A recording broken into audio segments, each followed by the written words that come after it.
In this presentation, we're going to explore some of the EC2 gotchas. Some of the beginner mistakes are losing your keys. Make sure that that PEM file you downloaded stays with you, and make sure that you copy it on a USB and store it somewhere secure. Changing the default security group. The default security group is 0 access. Try to keep it that way.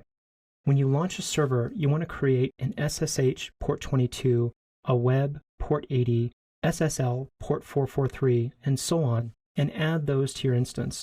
Launch your instance into the default, which is 0 access, and that ensures the highest security for it. Relying on public and private DNS is a bad idea. These will change on every instance reboot, and you're going to have a tough time logging into your machine if you try to use these over and over. Try to use elastic IPs instead. Also recommended that you leverage the correct shutdown behavior, which is stop or terminate, as well as termination protection. If you enable termination protection, you're keeping your instance from being terminated ever. This may be a good idea in production machines. Advanced users make mistakes too. Let's look at some of those. The first one is not cleaning up your instances. Make sure that you tag your resources. At the very least, make sure that every EC2 instance has a name associated with it so that you know what is where.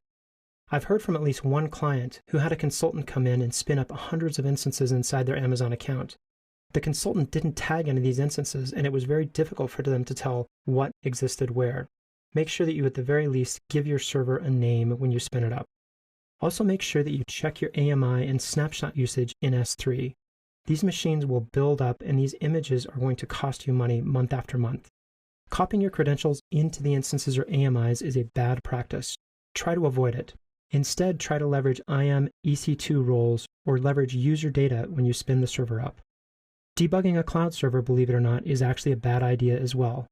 I never spend more than 5 minutes debugging a server because I know that this is disposable infrastructure.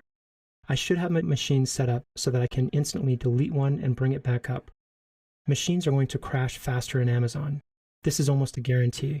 But when you have a machine crash, you never want to spend more than 5 minutes debugging it. Rebuilding the wheel is also a bad idea.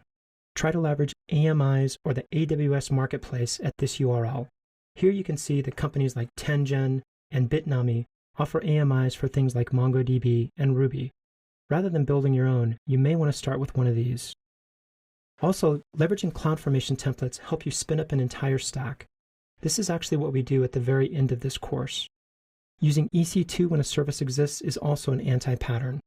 The service is almost always likely to be lower cost, easier to use, and have more of the base features such as HA and DR baked in. Some more advanced mistakes that folks make is choosing the wrong server size. You want to drive it like you stole it. You want to drive your CPU very, very high, very, very hard. You're paying for 100% of the resources on the machine, so you should be using 100% of those resources. Monitor the usage and scale up or down accordingly. If you got a large and you're only using 20% of the CPU, consider getting a smaller machine and making higher use of its CPU.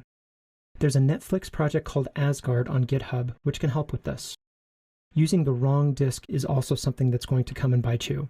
Make sure that you understand and use EBS versus ephemeral, and you use each correctly. And manually provisioning, again, is going to be a bad idea. If you have 5 or 10 servers, it's not a big deal. But once you get up to hundreds, you're going to want to use something like Chef, Puppet, CFN Engine, or at the very least CloudFormation to provision new servers. And choosing the wrong pricing model could get very expensive as well. You're going to see that depending on your usage, you can sometimes get up to a 70% discount by choosing a long-term reservation versus an on-demand instance. We have a whole deck on that and recommend reviewing that as well.